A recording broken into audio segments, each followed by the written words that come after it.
మీ అందరికీ ప్రభువైన యేసుక్రీస్తు వారి పేరిట వందనాలండి. దేవుని యొక్క వాక్యాన్ని కొద్ది నిమిషాలు మనం ధ్యానించేద్దాం.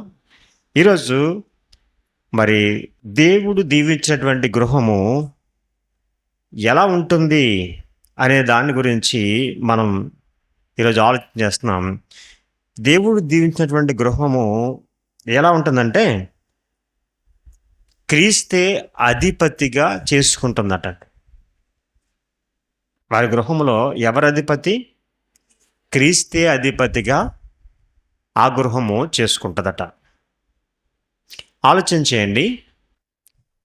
దేవుని పిల్లలుగా ఉన్నటువంటి మన గృహాలు లేకపోతే మన ఇల్లు, దాన్ని ఏమన్నారంటే క్రైస్తవ గృహము అన్నారు. ఈరోజు క్రైస్తవ గృహాలను నేను చూస్తున్నప్పుడు ఆ గృహం చెంత కొన్ని వాక్యాలు కనిపిస్తూ ఉంటాయి. ఆ వాక్యాల్లో ఒక వాక్యం ఏంటంటే ఈ గృహాధిపతి క్రీస్తే అని వ్రాసుంటుంది. అవునా? నీకును నీ ఇంటికి సమాధానము కలుగునుగాక అనే వాక్యాలు వ్రాసుంటాయి. ప్రియమైన దేవుని ఆలోచన చేయండి. ఈరోజు మనము చేతులతో కట్టుకున్నటువంటి గృహం ఒకటి ఉంటే, దేవుడు చేతులతో కట్టుకున్నటువంటి గృహం మరొకటి ఉంది. మనం చేతులతో కట్టుకున్నటువంటి గృహాల్లో మనం నివసిస్తే, దేవుడు తన హస్తాలతో కట్టుకున్నటువంటి గృహం అయినటువంటి ఈ దేహములో దేవుడు నివసించాలనుకుంటున్నాడు. మనం చేతులతో కట్టుకున్నటువంటి గృహాన్ని ఎంత శుభ్రంగా ఉంచాలని మనం కోరుకుంటున్నామో, మనం ఉండటానికి దేవుడు తన కట్టుకున్నటువంటి గృహమైనటువంటి ఈ దేహంలో కూడా ఆయన శుభ్రతను కోరుకుంటున్నాడు. అలాగే మనం కట్టుకున్నటువంటి ఇంటికి ఎలాగైతే మనం దేవుని యొక్క వాక్యంతో నింపాలని కోరుతున్నామో, దేవుడు కూడా తన కట్టుకున్నటువంటి ఈ గృహములో దేవుని యొక్క వాక్యంతో నింపాలని కోరుతున్నాడు. కనుక ఆలోచన చేయండి. సహజంగా ఈరోజు కొన్ని గృహాలను చూసినప్పుడు అక్కడ ఈ గృహాధిపతి క్రీస్తే అని వ్రాయబడి ఉంటుంది. మరి కొంచెం మనం కళ్ళు ప్రక్కగా తిప్పి చూస్తే ఒక కోతి బొమ్మ నాలుగు బయటికి ఎట్టుకుని కూడా ఉంటాయి. గృహాధిపతి క్రీస్తు, కానీ ఆ గృహానికి ఏం పెట్టారు? కోతి బొమ్మ పెట్టారు. ఏంటి అని అడిగితే దాన్ని ఏమనేవారు అంటే దిష్టి. ఏమనేవారు? దిష్టి అంటారు. ఇది మన తరతరాల నుంచి అలా వస్తూనే ఉంది. మొన్న ఒక సహోదరుడు వాళ్ళ ఇంటికి వెళ్తే, ప్రార్థన చేయటికి వెళ్తే, అక్కడ ఆ గుమ్మం ప్రక్కన కిటికీ కట్టు ఉంది. ఒక రాగితో చేసినటువంటి ప్లేట్ కనిపిస్తుంది. దాని మీద ఏదో రాస్తుంది. ఏంటంటే అది అంతరం అంట. రాగి అంతరం అండి. ఇది ఎవరు అమ్ముతున్నారు? వ్యాపారం చేసుకుంటున్నారు, కట్టుకుంటున్నారు. ఇంకొక ఆయన తెల్లగుడ్డతో కట్టాడు, పైన వేలాడు కట్టాడు. ఏంటి వేలాడు కట్టాడు? ఇదేంటంటే ఏమీ లేదులేండి అన్నాడు. ఏమీ లేదా అంటే తర్వాత ఆలోచన చేస్తే ఏదో ఉంది. ఏముంది? ఇప్పుడు చాలామంది ఇళ్ళకి ఎర్రగొడ్డతో చిన్న మరిపేసుకుని లోపల స్ఫటిక ఉంటుంది అన్నమాట అండి. దానికి 2 నిమ్మకాయలు పెట్టి కడతారు. ఇప్పుడు క్రైస్తవులు ఆలోచించాడు, ఆయన ఎర్రగొడ్డ ఎందుకు తెల్లగొడ్డ కడదామని కట్టుకున్నాడు. తన గృహంలో చాలా మేలు, చాలా గొప్ప వృద్ధి, ఎంత ఆదరణ, చాలా గొప్పగా వృద్ధి చెందేసేటువంటి గృహం ఏమైనా కనిపిస్తుందంటే ఇది ఎప్పుడు శోధనే. ఆయన నోట అంటూ ఉంటాడు, ఏమంటాడంటే ఏంటో ఎన్నో చేయాలనుకుంటున్నాం కానీ అన్నీ మనకి ఇలాగే జరుగుతుంటాయి, మేము ఎవరికి అపకారం చేయలేదు అంటూ ఉంటారు. ఆలోచించేయండి. మనకు తెలియకుండానే మీరు మనుషులకి అపకారం చేయలేదేమో కానీ దేవునికి మాత్రం అపకారం చేస్తూనే ఉన్నారు. దేవుడు మీ గృహాధిపతిగా, క్రీస్తు మీ గృహాధిపతిగా ఉండాలనే కోరాడు. అది గురించే ఆ గృహంలో ఎవరు ఉండాలని కోరాడంటే దేవుడు ఉండాలని కోరుకున్నాడు. దేవుడు ఉండాలని కోరుకున్నటువంటి గృహములో దెయ్యం తిష్టవేసేస్తుంది. దెయ్యం అనేది తిష్టవేస్తుంది. అది మనకు తెలియకుండానే దేవుడు అన్నట్లుగా మనకు చూపిస్తుంది. దేవుడు వచ్చి ఆయన అంటున్నాడు అండి, ఓపెన్ యువర్ డోర్ అంటున్నాడు. మనమైతే అసలు తెలిచేవారిగాని లేము. చూడండి ఒకసారి ప్రకటన గ్రంథంలో 3వ అధ్యాయంలో ఒక చక్కని మాట యోహాను భక్తుని ద్వారా వ్రాయబడినటువంటి మాటను మనం చూస్తే 20 భాగాన్ని చూద్దాం. ప్రకటన గ్రంథం 3వ అధ్యాయం 20 భాగం నేను చదువుతున్నాను, జాగ్రత్తగా చూడండి. ఇదిగో, నేను తలుపు నొద్ద నిలిచుండి తట్టుచున్నాను. ఎవడైనను నా స్వరం విని తలుపు తీసిన ఎడల నేను అతని వద్దకు వచ్చి అతనితో నేను నాతో కూడా అతడును భోజనము చేయుదుము. యేసుప్రభు వారు అన్న మాట అర్థమవుతుందండి. ఆయన ఇదిగో తలుపు నద్ద నిలిచుండి తట్టుచున్నాను అన్నాడు. అర్థమైందా? అంటే మన ఇంటికే ఎవరు వచ్చారట? యేసుక్రీస్తు వారు వచ్చారట. యేసుక్రీస్తు వారు వచ్చి తలుపు తడుతున్నారట. కానీ తలుపు తీసినటువంటి వారు లేరు. ఎందుకు అంట? మనతో ఆయన, ఆయనతో మనము. అసలు ఆయన స్వరం విన్నటువంటి వారే లేరు. ఉన్నారా? ఆలోచించేయండి. ఇప్పుడు ఏంటి దీని యొక్క వాక్య భాగం? ఇక్కడ ఉన్నటువంటి వాక్య భాగం ఏమిటంటే, ఈరోజు దేవుడు మనతో మాట్లాడుతున్నాడు. మనలోనికి రావాలని ఆలోచన కలిగి ఉన్నాడు. ఎవరైతే ఆ తలుపు తెరుస్తారో అప్పుడు వారిలోనికి ఆయన వస్తాడు. అర్థమవుతుందండి? కనుక ఆలోచన చేయండి. బైబిల్ గ్రంథంలో ఒక స్త్రీ కనిపిస్తుంది, మీ అందరికీ తెలిసినటువంటి స్త్రీ లూదియా. ఒకసారి ఆ మాటను మనం చూడగలిగినట్లయితే అపోస్తల కార్యములు 16వ అధ్యాయంలో ఆ స్త్రీ కనిపిస్తుంది. చూడండి, అపోస్తల కార్యముల గ్రంథం 16వ అధ్యాయము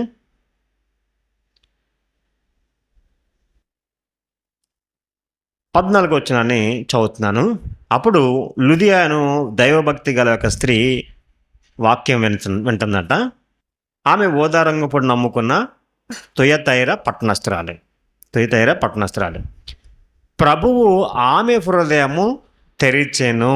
ఇక్కడ చూడండి, ప్రభువు ఆమె హృదయము ఏమనుంది? తెరిచెను అనే మాట వ్రాయబడి ఉంది. కనుక పౌలు చెప్పిన మాటల యందు లక్ష్యముంచెను. అలా ఎప్పుడైతే హృదయం తెరవబడిందో ఆమె ఇంటివారును బాప్తిసం పొందినప్పుడు అనే మాట వ్రాయబడింది. కనుక ఇక్కడ మనం ఆలోచన చేస్తే హృదయం అనేటువంటి తలుపును తెరిస్తే ఎవరు వస్తారు? యేసుక్రీస్తు వారు వస్తారు. యేసుక్రీస్తు వారు ఎలాగ వస్తారు? యేసుక్రీస్తు వారు ఏమై ఉన్నారు అంటే వాక్యమై ఉన్నారు. ఇప్పుడు ఏమై ఉన్నారంటే యేసుక్రీస్తు వారు వాక్యమై ఉన్నారు. మీరు అనుకోవచ్చు, ఒకవేళ యేసుక్రీస్తు వారు తెల్లని వస్త్రం వేసేసుకుని పెద్ద అంగి కట్టుకుని నా డోర్ దగ్గరికి వచ్చి కొడుతున్నాడేమో అనుకోకండి. ఇప్పుడు యేసుక్రీస్తు వారు అంగి వేసుకుని వస్త్రం వేసుకుని అమ్మ మరియమ్మ అని పిలిచి, లేకపోతే అమ్మ మార్తమ్మ అని పిలిచేటువంటి రోజు కాదు. ఇప్పుడు ఆయన ఆల్రెడీ రోజు డోర్ కొడుతూనే ఉన్నాడు. ఎలా అంటే వాక్యం రూపాన ఎలా ఉన్నాడు ఆయన? వాక్యమై ఉన్నాడు. వాక్యము ఎటువంటిది? వాక్యం ఎటువంటిది? చాలామంది అనుకుంటారు ఇది వాక్యమే, ఇది ఒక గ్రంథమే, మతోన్మాదులైతే ఇది నల్లట్ల పుస్తకమే, ఇది ఏముంది అనుకుంటుంటారు. కొంతమంది బైబిల్ని పిల్లలు తన్నేస్తున్నా పట్టించుకోరు. కొంతమంది బైబిల్ని కింద పడేసేస్తూ ఉంటారు. కొంతమంది దేవుని యొక్క వాక్యాన్ని చింపి కాగితాలను కూడా పొట్లాలు కట్టేటువంటి వారు ఉన్నారు. ఎందుకు అంటే ఈరోజు ఇది ఎటువంటిది అనుకుంటున్నారంటే మామూలు పుస్తకం అనుకుంటున్నారు. కానీ దేవుని యొక్క వాక్యము ఎటువంటిది అన్నాడంటే ఒకసారి ఒక మాటను మీకు చూపిస్తాను. హెబ్రీయులకు రాసిన పత్రిక 4వ అధ్యాయం 12వ వచనాన్ని చూడండి ఒక మాట. ఎందుకనగా దేవుని వాక్యము, చాలా జాగ్రత్తగా వినాలి, దేవుని యొక్క వాక్యము సజీవమై, దీనికోసమే మీకు చదివించాను. దేవుని యొక్క వాక్యము నిర్జీవమైందా సజీవమైందా? సజీవం అంటే ఏంటి? సజీవం అనగా జీవము గలది. సజీవం అంటే ఏంటి? జీవం ఉన్నది. ఇప్పుడు జీవం ఉంటే మాట్లాడుతుంది, జీవం లేకపోతే మాట్లాడతారా? చనిపోయినటువంటి వారి దగ్గరికి వెళ్ళి నాయన అని మనం ఎంత మాట్లాడుకున్నా అలా ఏమైనా తిరిగి చెప్తారా సమాధానం? అంటే వాక్యం మృతమైనది కాదు, వాక్యము నిర్జీవమైనది కాదు, వాక్యం అనేది సజీవం గలది. ఈ జీవము గల ఈ వాక్యము ఏంటండి? జీవము గల వాక్యము. వాక్యం ఎటువంటిదండి? సజీవమైనది, అంతేకాకుండా బలము గలది. ఎటువంటిది అన్నాడండి? బలము గలది అన్నాడు. సజీవము గలది, బలము గలది. ఇది చాలా ప్రాముఖ్యమైనది. అర్థమైందా ప్రియమైనది ఏంట్లారా? కనుక ఈ వాక్యము ఎంత ప్రాముఖ్యమైనదంటే మరి ప్రతి జీవితాన్ని కూడా సరిచేసేది దేవుని యొక్క వాక్యం. ఈ వాక్యం ఎక్కడ ఉండాలి? ఎక్కడ ఉండాలి? మన హృదయములో ఉండాలి. పూర్వం నిజంగానే ఇశ్రాయేలీలు వాక్యాన్ని ఎక్కడ ఉంచాలో అక్కడ ఉంచారు. ఆలోచించేయండి, పాత నిబంధన, క్రొత్త నిబంధన, మనకి 2 నిబంధనలు ఉంటాయి. పాత నిబంధనని అక్షరము అన్నారు. ఏమన్నారు? అక్షరం అన్నారు. క్రొత్త నిబంధనని ఆత్మ అన్నారు. అర్థమవుతుందండి? పాత నిబంధన పలకల మీద వ్రాయబడినటువంటి ఆజ్ఞలు గలదైతే, ఇప్పుడు క్రొత్త నిబంధన అనేది మన హృదయాల మీద వ్రాసుకోవాల్సినటువంటి వారంగా ఉన్నాం. అర్థమవుతుందా నేను చెప్పేది? కనుక పాత నిబంధన రాతి పలకల మీద, లేకపోతే ఇళ్ళ గౌన్ల మీద కూడా వ్రాసారు. ఒక మాటను మీకు చూపిస్తాను. ద్వితీయోపదేశకాండం 11వ అధ్యాయము 20 వచన భాగాన్ని చదవండి.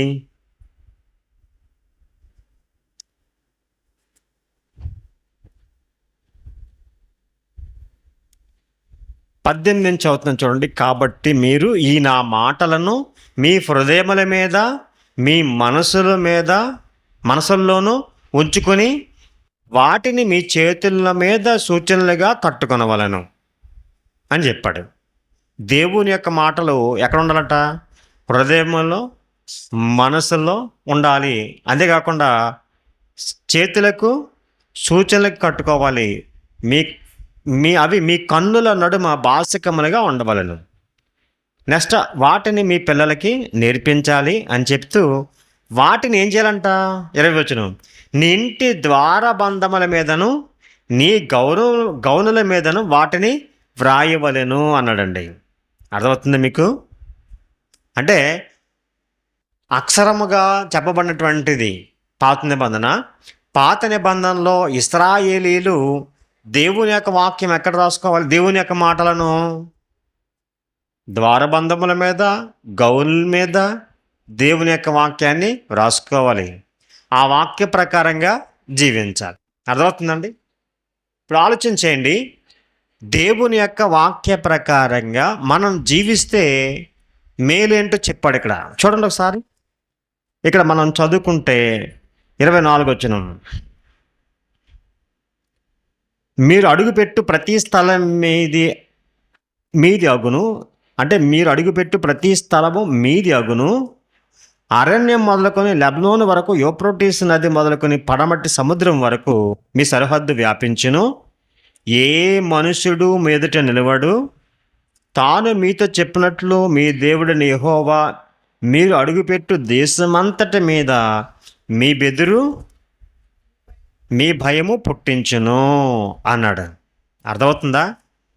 ఇక్కడ వ్రాయబడినటువంటి మాటను మనం ఆలోచన చేస్తే, దేవుని యొక్క మాటలు గౌరవం మీద, అలాగే ద్వారబంధముల మీద, చేతులకి, అలాగే కన్నుల నడుమ ఇక్కడ కూడా బాసికముగా ఒక పెండ్లి కుమారుడికి ఎలాగైతే కడతారో అలాగే దేవుని యొక్క వాక్యం ఉండదు. అలాగే మన పిల్లలకు కూడా ఎప్పుడు త్రోవ నడిచినప్పుడు, కూర్చున్నప్పుడు, లేచినప్పుడు, పండుకున్నప్పుడు, ఇప్పుడు కూడా దేవుని యొక్క వాక్యం అలాగే నేర్పిస్తూ అలా ఉంటే గనక అసలే ఇక మనకంటే ఇంక అధికారి ఎవరు ఉండరు, మనకంటే అధిపతి ఇంకెవరు ఉండరు, మన ఎదుట ఎవరు నిలవలేరు అని ఇశ్రాయేలుకి చెప్పాడు దేవుడు.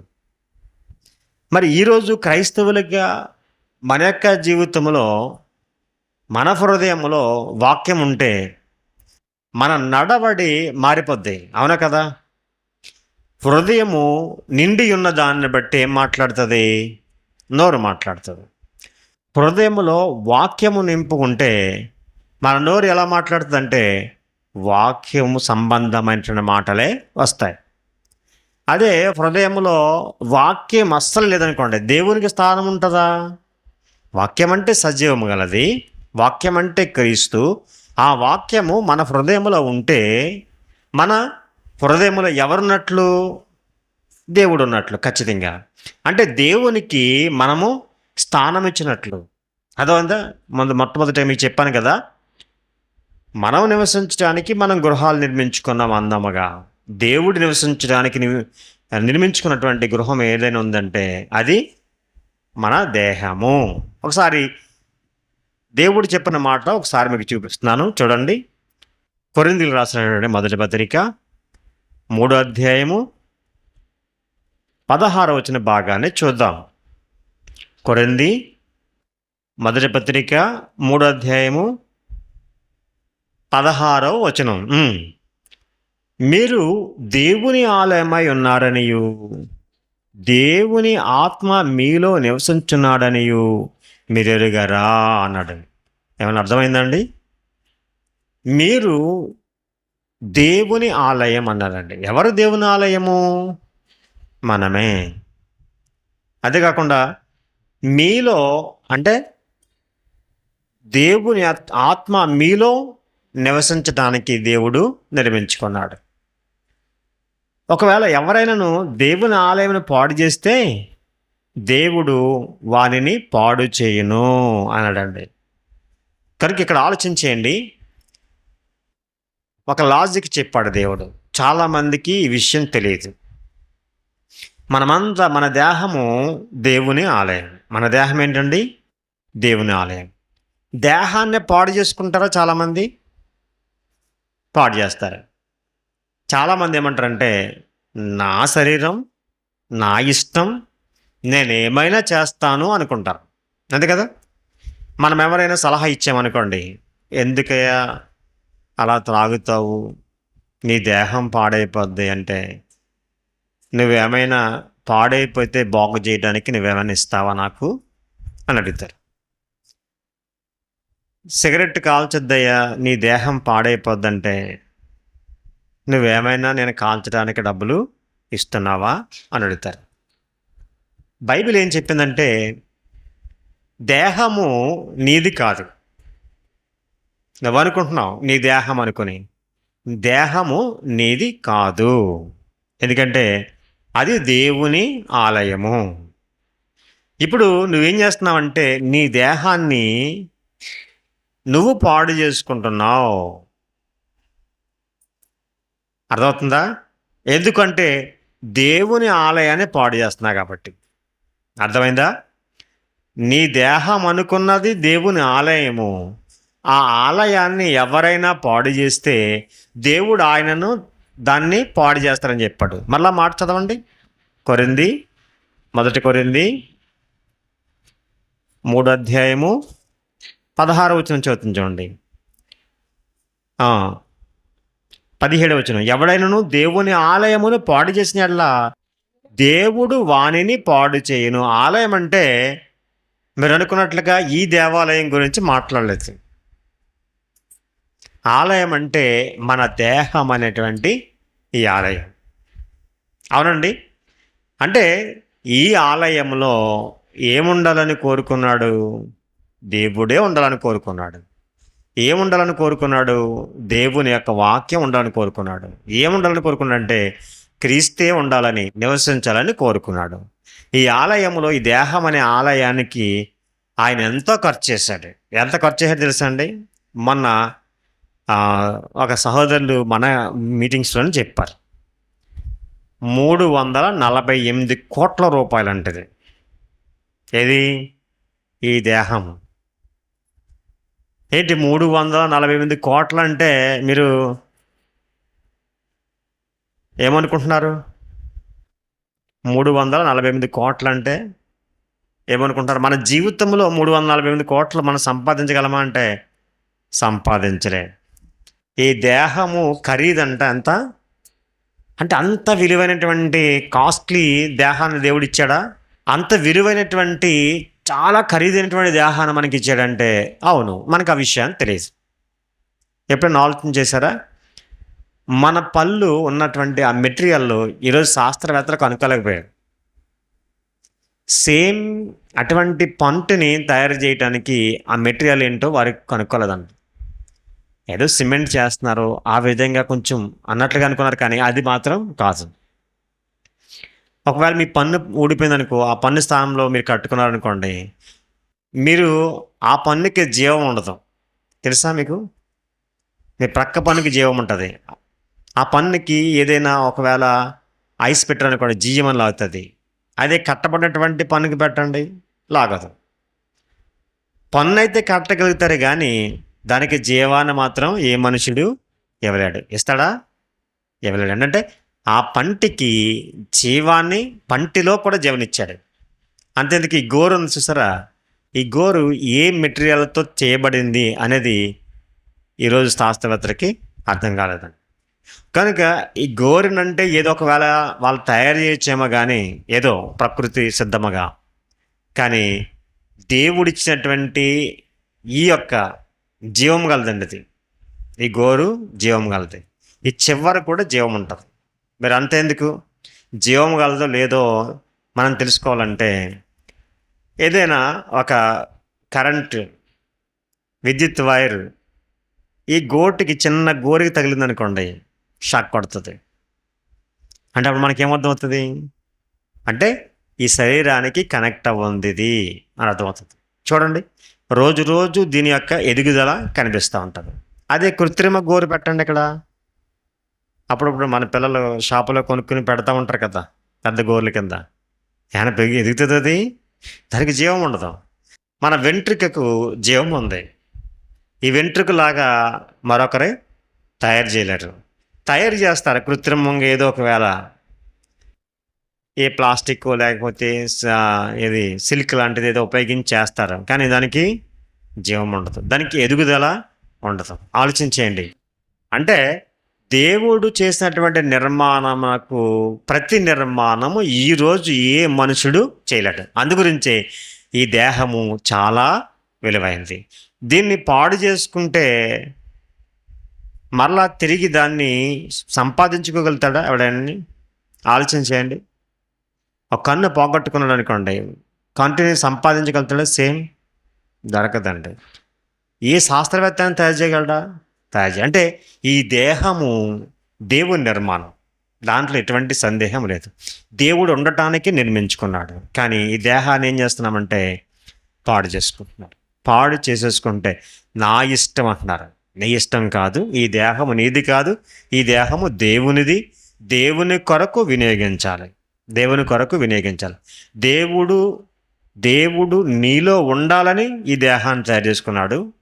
దేవుని ఆత్మ నీలో ఉండాలని ఈ దేహాన్ని తయారు చేసుకున్నాడు. దేవుని యొక్క వాక్యము నీలో ఉండాలని ఈ దేహాన్ని దేవుడు తయారు చేసుకున్నాడు. ఒకసారి చూడండి, కొరింథీయులకు రాసిన మొదటి పత్రిక 6వ అధ్యాయము 19వ వచనం చూద్దాం. 19-20 వచనాలు చూద్దాం. మీ దేహము దేవుని వలన మీకు అనుగ్రహింపబడి మీలోనున్న పరిశుద్ధాత్మకు ఆలయమై ఉన్నదని మీరెరుగరా? మీరు మీ సొత్తు కారు, విలువ పెట్టి కొనబడినవారు కనుక మీ దేహముతో ఈ దేహము దేవుని ఇల్లు, ఈ దేహముతో దేవుని మహింపరచాలి. మీరు అనుకుంటున్నారు మీ సొత్తు కారు, మీరు విలువ పెట్టి కొనబడినటువంటి వారు అన్నాడండి. కనుక ఇక్కడ చాలా జాగ్రత్తగా చెప్పాడు. దేహము దేహము దేహము ఈ దేహం అనేది ఎవరి ఇల్లు అంటే దేవుని ఇల్లు. దేవుని ఇంటిలో దేవుడు నివసించాలి తప్ప దెయ్యము నివసించటానికి వీలు లేదు. మన ఇంట్లో మనం నివసించాలి తప్ప మరొకరు నివసించడానికి కాదు, మర్చిపోకండి. కనుక మన గృహాలు ఎలా ఉండాలో దేవుని గృహం కూడా అలాగే ఉండాలి. కనుక ఎప్పుడు కూడా మన గృహములోనికి దేవుణ్ణి ఆహ్వానించాలి. మన గృహములో ఎవరుండాలి? దేవుడి ఉండాలి. కనుక క్రీస్తును మన గృహానికి ఏం చేయాలండి? ఆహ్వానించేవారిగా ఉండాలి. మరి మనమందరము అలాగుంటే ఖచ్చితంగా మనం దేవుడు ఆస్వాదించినటువంటి గృహముగా ఉంటాం. ఇంతవరకు మరి చక్కగా ఓపికతో దేవుని యొక్క మాటలు విన్నటువంటి మీ అందరికీ నా హృదయపూర్వకమైన వందనాలు తెలియజేస్తూ ఈ మాటలు ముగిస్తున్నాను. God bless.